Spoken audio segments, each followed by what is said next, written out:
The morning sun cast long shadows across the grounds of Clarence House as Camilla Parker Bowles adjusted her pearl necklace and prepared for another day under the relentless gaze of the British media. It was 2005, and she had just become the Duchess of Cornwall, following her marriage to Prince Charles. The newspapers that morning told a familiar story, one of skepticism, criticism, and barely concealed hostility from a press corps that had never quite forgiven her for her role in the breakdown of Charles and Diana's fairy tale marriage.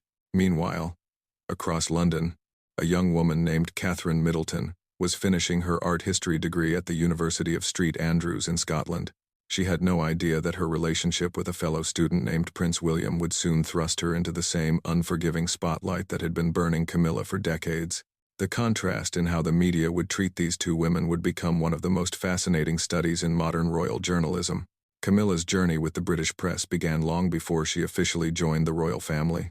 Her relationship with Charles had been the subject of intense scrutiny since the 1970 seconds, when they first met at a polo match. The media painted her as the other woman, the one who had come between the beloved Princess Diana and her Prince Charming. When Diana famously declared in her 1995 Panorama interview that there were 3 people in her marriage, referring to Camilla, the press had found their villain.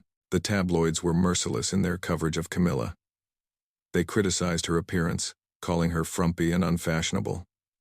They questioned her suitability as a future queen, pointing to her divorce and her role in breaking up what many saw as the marriage of the century. Photographers followed her everywhere, capturing unflattering angles and moments when she looked tired or stressed. The headlines were cutting and personal, often focusing on her looks rather than her character or contributions. When Camilla and Charles finally married in a civil ceremony at Windsor Guildhall, the media coverage was notably restrained compared to the spectacle that had surrounded Charles's first wedding. There were no crowds of well-wishers, no global television audience, and certainly no comparison to the pageantry that Diana had enjoyed. The press treated it as a necessary formality rather than a celebration, reflecting the public's mixed feelings about the union. During those early years as Duchess of Cornwall, Camilla faced an uphill battle to win over both the media and the public. Every public appearance was scrutinized, every outfit dissected, and every interaction with other royals analyzed for signs of tension or acceptance. The press seemed determined to find fault, whether it was her body language at royal events or her apparent nervousness during public speeches. The media's treatment of Camilla was particularly harsh when it came to comparisons with Diana. Journalists would regularly publish side-by-side photos highlighting the differences between the two women, invariably in Diana's favor. They would analyze Camilla's attempts to fill Diana's shoes at various royal engagements, often concluding that she fell short of her predecessor's grace and popularity. What made the coverage even more challenging for Camilla was the timing of her entry into royal life. She was stepping into a role that had been elevated to almost mythical status by Diana's tragic death in 1997. The People's Princess had left behind a legacy of glamour, compassion, and relatability that seemed impossible to match. The media appeared unwilling to give Camilla a fair chance to establish her own identity within the royal framework. The newspapers also focused heavily on Camilla's past, regularly revisiting her previous marriage to Andrew Parker Bowles and her long history with Charles. They portrayed her as calculating and patient, someone who had waited decades for her chance to become royal. This narrative painted her as ambitious rather than romantic, in stark contrast to the fairy tale story that had been told about Diana's relationship with Charles.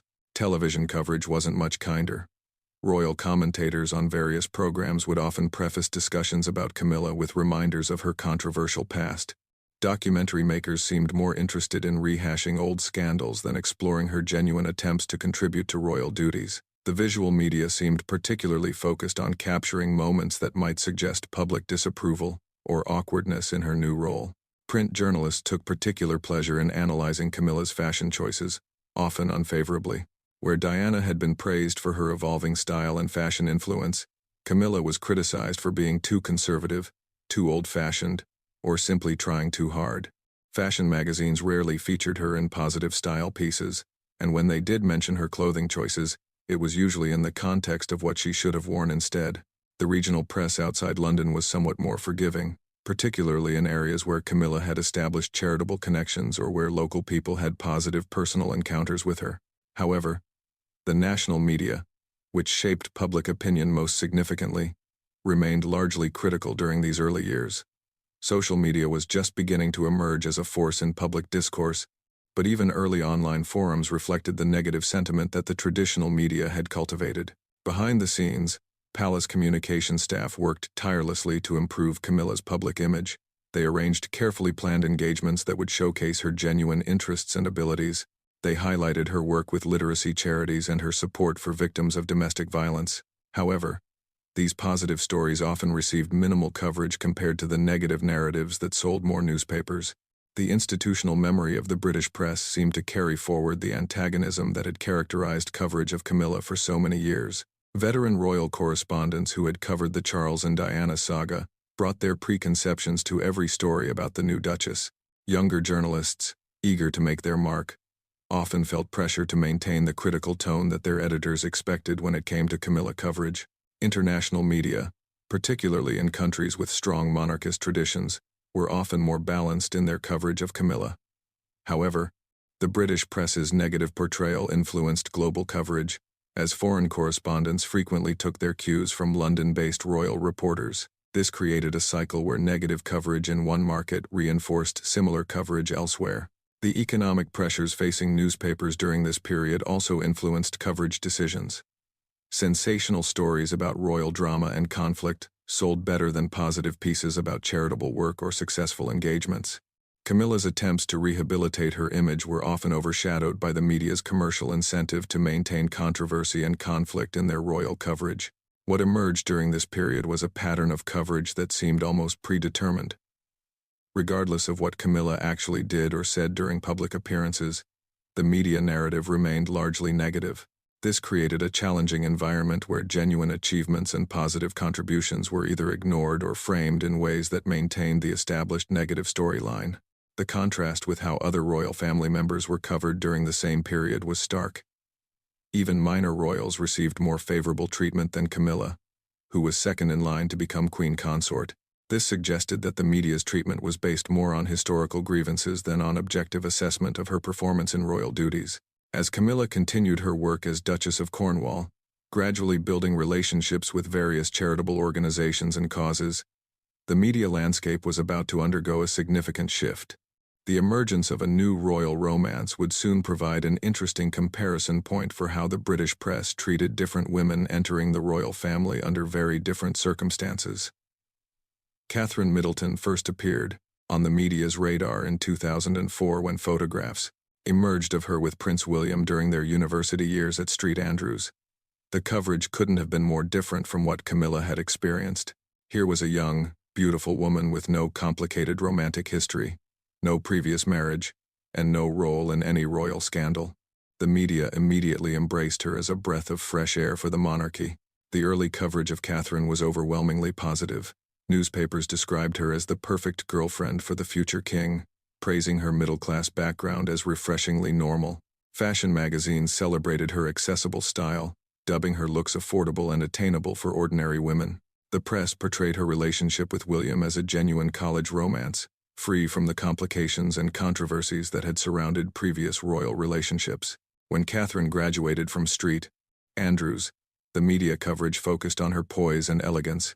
Photographers captured flattering images of her at the graduation ceremony, and journalists wrote glowing pieces about her academic achievements and bright future. The contrast with how Camilla had been treated during her early days in the public eye was striking. Where Camilla faced criticism and skepticism, Catherine received admiration and encouragement. The tabloids gave Catherine the nickname Weighty Katie during the long courtship period. But even this potentially negative label was used more playfully than maliciously. The media seemed charmed by her patience and dedication to William, portraying her waiting as romantic rather than calculating. Stories about her job at her parents' party supply company were written with fondness rather than criticism, presenting her as a down-to-earth woman who wasn't afraid of hard work. Fashion coverage of Catherine was particularly enthusiastic. Style sections regularly featured her outfits, creating the Kate effect where items she wore would sell out within hours of being photographed. The media celebrated her mix of high street and designer pieces, praising her for making fashion accessible to ordinary people. This was a marked contrast to coverage of Camilla's clothing choices, which were often criticized as dowdy or inappropriate. Television coverage of Catherine followed similar patterns. Royal documentaries portrayed her as a stabilizing influence on William, someone who could help him navigate his future role as king. Commentary programs regularly featured fashion experts and royal watchers praising her style choices and public appearances. The visual media seemed determined to find positive angles in every story about the young woman who might one day be queen. The regional press was equally enthusiastic about Catherine. Local newspapers in Berkshire, where she grew up, ran positive stories about her family background and education. National newspapers sent reporters to interview her former teachers and neighbors, consistently finding sources who spoke glowingly about her character and upbringing. This grassroots research painted a picture of a well-rounded, grounded individual. International media coverage was also largely positive, with foreign newspapers and magazines presenting Catherine as a modern princess for the 21st century. Fashion magazines around the world featured her on their covers, and lifestyle publications wrote extensively about her background and interests. The global media narrative positioned her as someone who could help modernize and revitalize the British monarchy. When Catherine and William briefly broke up in 2007, the media coverage was sympathetic rather than sensational. Newspapers speculated about the reasons for the split without being overly invasive, and many articles expressed hope that the couple would reconcile. When they did get back together, the coverage was celebratory, with many publications treating it as a fairy tale reunion. The announcement of Catherine and William's engagement in November 2010 generated an explosion of positive media coverage. Newspapers around the world celebrated the news with front-page stories and special supplements. The engagement interview was broadcast globally, with journalists praising Catherine's composure and natural charm. The media presentation of the engagement was everything that Camilla's wedding announcement had not been: joyful, celebratory, and full of hope for the future. Coverage of Catherine's engagement ring, which had belonged to Princess Diana, was handled with sensitivity and romance rather than controversy. The media portrayed the choice as a beautiful tribute to William's mother, rather than focusing on any potential awkwardness or painful memories. This demonstrated how the press was willing to present potentially complex situations in the most positive light. When it came to Catherine, the months leading up to the royal wedding in April 2011 saw unprecedented positive coverage of Catherine. Newspapers ran daily stories about wedding preparations, dress speculation, and guest lists. Magazine covers featured her portrait almost weekly, usually with headlines about her beauty, style, or preparations for royal life. The media seemed genuinely excited about the upcoming wedding and Catherine's transformation into a royal. Fashion coverage during the engagement period reached fever pitch. Every public appearance generated extensive analysis of Catherine's outfits, with fashion experts consistently praising her choices. The Kate effect became a genuine economic phenomenon, with retailers reporting massive increases in sales for items similar to those she wore. The media presented this influence as evidence of her positive impact on British business and fashion. Television documentaries about Catherine during this period were uniformly positive, focusing on her background, education, and character. Programs explored her family history, her relationship with William, and her preparation for royal duties. Royal experts appearing on these shows consistently praised her suitability for royal life and her potential to modernize the monarchy. The wedding itself received the kind of global media celebration that Camilla could never have imagined for her own ceremony. Billions of people watched the service at Westminster Abbey, with commentators around the world praising Catherine's grace, beauty, and poise. The media coverage was overwhelmingly positive, presenting the wedding as a moment of national celebration and hope. After the wedding, coverage of the new Duchess of Cambridge continued to be largely positive. Her first official engagements were covered extensively, with journalists praising her natural ability and genuine warmth with people. Fashion coverage remained enthusiastic, and royal commentators consistently expressed optimism about her future role in the monarchy. Even when Catherine faced some criticism, it was mild compared to what Camilla had endured. Comments about her privileged background or occasional fashion missteps were presented as minor concerns rather than character flaws. The media seemed determined to maintain their positive narrative about the young royal, giving her the benefit of the doubt in situations where they might have been more critical of others. The contrast between how Catherine and Camilla were treated during their early years in the public eye couldn't have been more stark. Where Camilla faced hostility and skepticism, Catherine received warmth and encouragement. Where Camilla's every move was dissected for signs of unsuitability, Catherine's actions were praised as evidence of her natural royal qualities.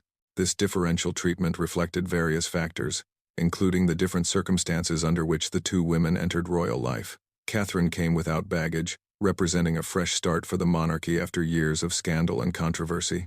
Camilla carried the weight of her complicated history with Charles and her role in the breakdown of his first marriage. The media's different treatment also reflected changing attitudes toward the monarchy and royal relationships. By the time Catherine came along, the public was more accepting of non-aristocratic women joining the royal family. The press had also learned from the Diana years about the potential consequences of overly aggressive coverage of royal women. However, the stark contrast in treatment raised questions about fairness and consistency in royal coverage. It suggested that media narratives about royal women were often predetermined based on circumstances beyond their control. The press seemed capable of both building up and tearing down royal figures, depending on their preconceptions and commercial interests. As both women settled into their royal roles, continuing to serve the crown in their different capacities, the media landscape would continue to evolve, presenting new challenges and opportunities for coverage of the modern monarchy. As the years passed, the media landscape surrounding both Queen Camilla and Princess Catherine began to evolve in fascinating ways that revealed the complex relationship between time, public opinion, and press coverage of the royal family. The stark differences in their initial treatment by journalists and photographers started to shift as both women established themselves in their respective roles within the monarchy. Camilla's transformation in media coverage was gradual but significant, as she continued her charitable work and public engagements throughout the 2010 seconds. Even skeptical journalists began to acknowledge her genuine commitment to her causes. Her work with literacy programs, domestic violence charities, and animal welfare organizations started receiving more substantive coverage.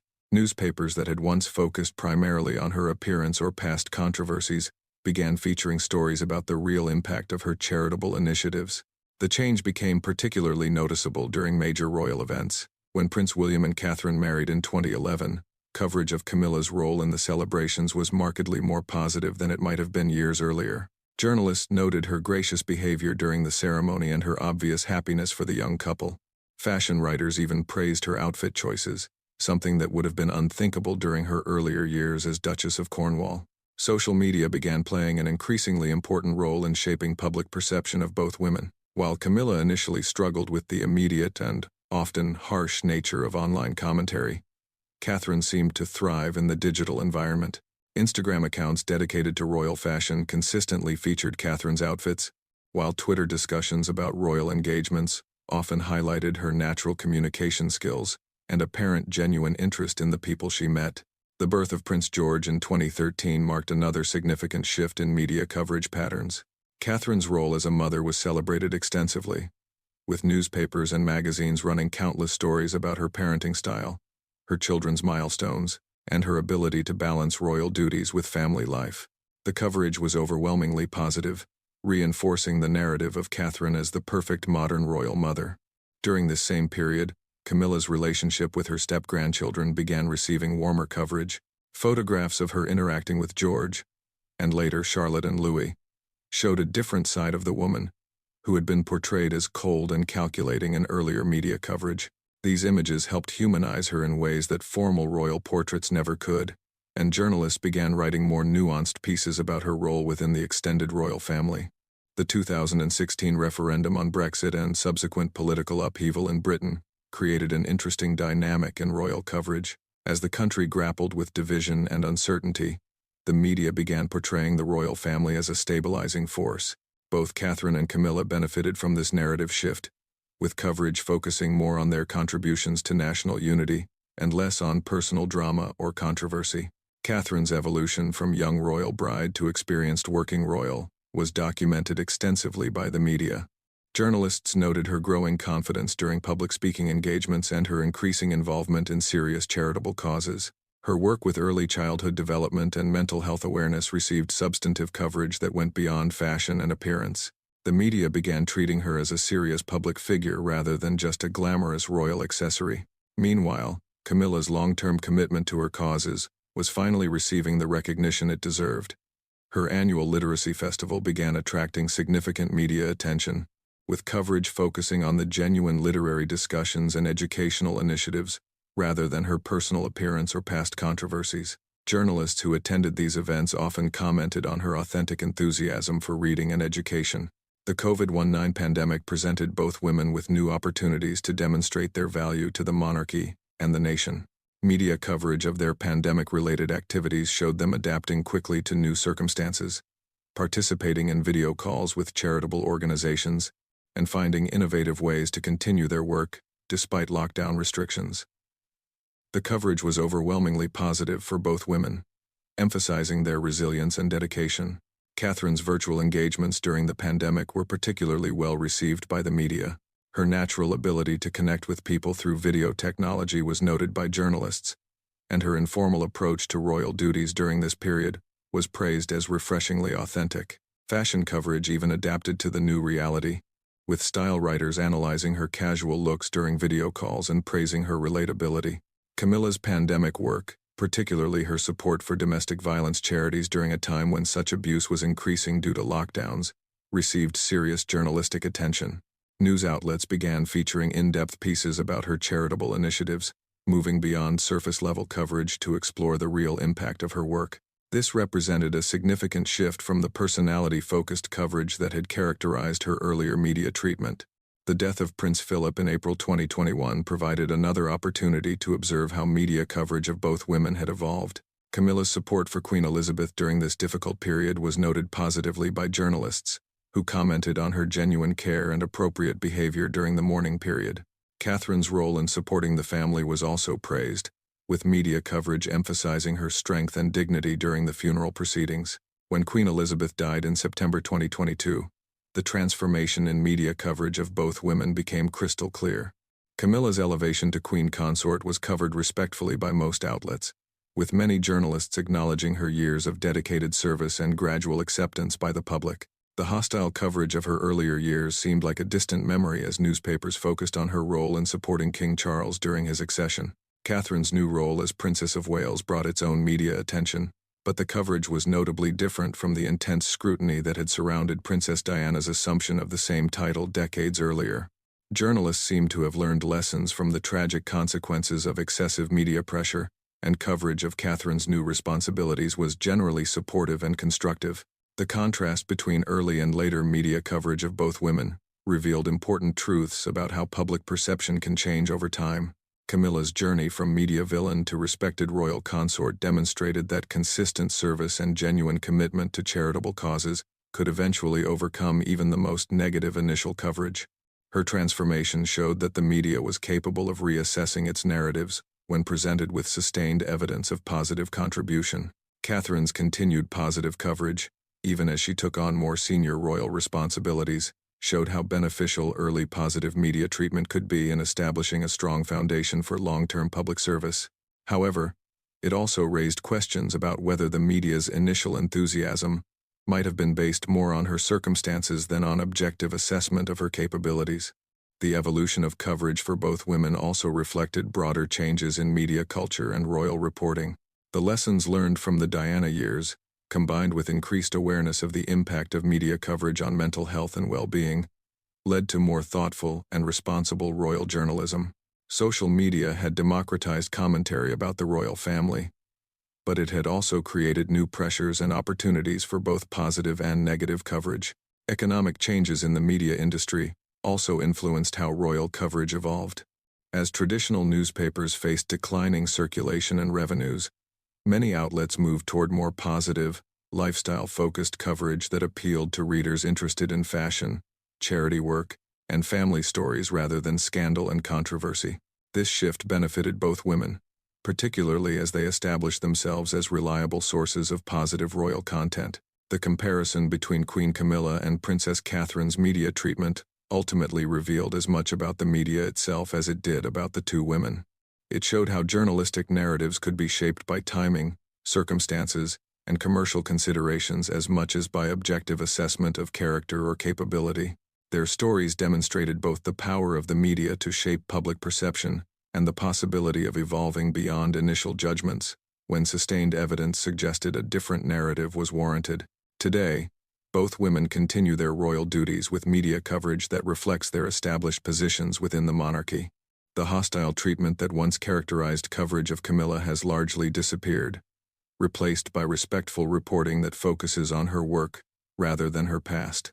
Catherine continues to receive generally positive coverage, though it has matured from the breathless enthusiasm of her early years to more measured assessment of her growing role and responsibilities. Their parallel journeys through the media landscape offer valuable insights into how public figures can navigate hostile or overly enthusiastic coverage, the importance of consistent service and authentic commitment to causes, and the possibility of media narratives evolving over time. Most importantly, their experiences demonstrate that while initial media treatment can significantly impact public perception, sustained dedication to service and genuine commitment to royal duties can ultimately overcome even the most challenging media environments.